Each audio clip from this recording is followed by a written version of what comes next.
अगर मैं आपको बताऊं तो फिर इनका जिस तरह का था एक रवैया कि इन्होंने मुझे कहा कि अगर तो मामला सीधे चलाने हैं तो फिर आप जो है वो मेरे साथ ताल्लुकात अच्छे रखें। बस वो सर वो एक इस तरह का था अजीब सी सिचुएशन के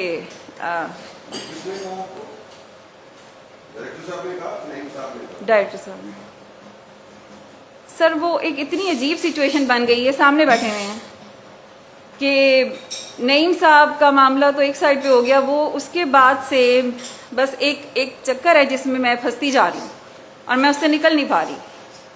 सर जो नईम साहब के साथ हुआ है बहुत बहुत गलत हुआ है, जो सजा देना चाहें I am happy with that, लेकिन मैं ये ज़रूर कहूँगी कि मैं बेकसूर हूँ और मैं इस ट्रैप में या मैं किसी की आलाकार नहीं बन सकती। सर मैं 4 साल से बतौर प्रिंसिपल कलरियाला कॉलेज चकवाल के करीब एक कॉलेज है वहाँ पे पिंडी का, वहाँ पे मैं एज प्रिंसिपल सर्व कर रही हूँ। HED की मेरी सर्विस 15 साल की है अल्हम्दुलिल्लाह। इस अरसे में कभी कोई शिकायत किसी किस्म की डिपार्टमेंट तक जो है वो नहीं गई।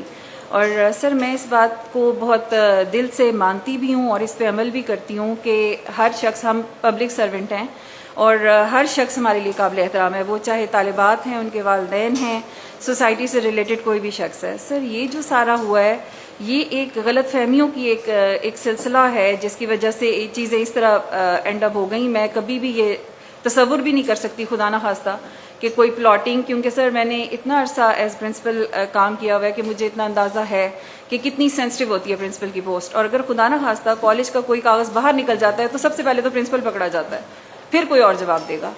तो मैं किसी सूरत भी ये नहीं वो कर सकती थी कि खुदा न खास्ता मेरे कॉलेज से कोई चीज़ बाहर निकल जाए और फिर वो खुदा न खास्ता सोशल मीडिया तक चला जाए कि जहाँ कॉलेज का नाम आएगा वहाँ सबसे पहले मेरा नाम आएगा। तो सर मैं तो मुझे ये कॉलेज मैं बहुत ज़्यादा विलिंग नहीं थी, क्योंकि मेरा पहले ही ऑलरेडी जो कॉलेज है वो 60 किलोमीटर दूर है और वो भी नया कॉलेज मैंने शुरू किया था हायर एजुकेशन का, ये कलरियाला कॉलेज। सर ये दूसरा कॉलेज का मुझे एडिशनल चार्ज दिया गया झट्टा हथियाल कॉलेज का, ये 6 महीने मेरे पास रहा। मैं विलिंग इस तरह नहीं थी सर कि ये बहुत ज़्यादा बर्डन था। मैंने डायरेक्टर साहब को बताया कि मैं इतना ज़्यादा नहीं कर पाऊंगी और फिर सर एक तो दूर भी बहुत था मेरे अपने कॉलेज से, ये ट्रैवलिंग मुझे इतनी ज़्यादा एक्स्ट्रा कॉस्ट की पड़ गई। वहाँ पर सर अभी तक बजट नहीं है, टीचर्स नहीं है, मैं खुद टीचर्स को पिक एंड ड्रॉप दे के, क्योंकि अब आज हो गई जिम्मेदारी मेरे सर पे, तो सर वहाँ पे क्लासें शुरू की और 250 बच्चे अल्हम्दुलिल्लाह वहाँ पे एडमिट भी हो गए। अच्छा सर मुझे चंद दिन बाद कॉलेज जब शुरू हुआ है तो मुझे डायरेक्टर साहब की कॉल आई कि सर का फंक्शन रखिए नईम साहब का। तो मैंने थोड़ा सा कहा, मैंने कहा सर पैसे बिल्कुल नहीं हैं, तो ना बजट है ना अभी एडमिशन हुए, तो मैं कैसे करूं? तो सर ने कहा मैडम मैं नहीं जानता। मैंने कहा ओके। फिर मैंने अपने क्लर्क से कहा कि चले अपने कुछ इकट्ठे करो पैसे, तो हमने अरेंज किया टी का, हमने सर का फंक्शन रखवाया। सर फंक्शन से 2 दिन पहले इनकी कॉल आती है कि नहीं होगा, फंक्शन कैंसिल करें, इसलिए कि अगर MNA साहब आएंगे तो फंक्शन होगा वरना नहीं होगा। ठीक है सर, ऑलरेडी तैयारी की हुई थी लेकिन हमने कैंसिल कर दिया। सर 6 महीने गुजरे हैं, कॉलेज में पानी का बोर भी नहीं है। सर जब सर्दियाँ आई फिर तो बिल्कुल ही नाकाबिले बर्दाश्त हो गया बगैर पानी के गुजारा करना। तो मैंने फिर इनसे बात की, मैंने कहा सर मैं फिर MNA साहब को बुला लूँ, वो आ जाएं, उनसे हम कहते हैं पानी का बोर तो करवा दें, और तो कोई सूरत नहीं है इस कॉलेज में पानी चलाने की। 200-250 बच्ची उस तक पढ़ रही है और सर्दी में प्रिंसिपल ऑफिस में भी पानी नहीं है, पीने का भी नहीं था सर।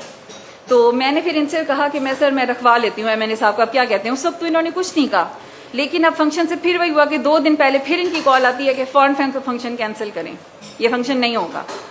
तो मैंने कहा सर पहले तो आपने कहा था कि MNA साहब आएंगे तो होगा, फिर अब आप कह रहे हैं ये भी नहीं होगा। तो बहरहाल मैं गई शाम के टाइम सर के ऑफिस, मैंने कहा सर मुझे इसका हल निकाल के दें फिर, या तो सर फिर मेरे से प्लीज़ ये ले लें, मैं मेरी बहुत, क्योंकि ऑलरेडी मेरे ऊपर बहुत ज़्यादा बर्डन आ गया, मैं नहीं चला पा रही इस कॉलेज को। तो सर सॉरी टू से वहाँ पे थोड़ा सा मुझे इनका रवैया बहुत नामुनासिब लगा डायरेक्टर साहब का, जिसकी वजह से मुझे उनके नईम साहब के साथ तो मैं सोच भी नहीं सकती कि मैं उनके साथ, क्योंकि मैं इनको जानती ही हूँ, मैं उस इलाके की नहीं हूँ, मैं वहाँ के पॉलिटिकल डायनामिक्स का भी मुझे आइडिया नहीं है। तो मैं तो सर बेसिकली तो भावलपुर से बिलोंग करती हूँ, लेकिन वैसे पिंडी बहरिया टाउन में है, तो मेरा इनका मुझे वहाँ का अंदाज़ा नहीं कि वहाँ पे MNA MPS का क्या है सिचुएशन। तो सर अगर मैं आपको बताऊं तो फिर इनका जिस तरह का था एक रवैया कि इन्होंने मुझे कहा कि अगर तो मामला सीधे चलाने हैं तो फिर आप जो है वो मेरे साथ ताल्लुकात अच्छे रखें। बस वो सर वो एक इस तरह का था अजीब सी सिचुएशन के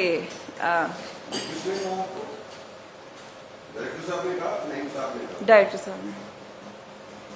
सर वो एक इतनी अजीब सिचुएशन बन गई है, सामने बैठे हुए हैं कि नईम साहब का मामला तो एक साइड पे हो गया, वो उसके बाद से बस एक चक्कर है जिसमें मैं फंसती जा रही हूँ और मैं उससे निकल नहीं पा रही।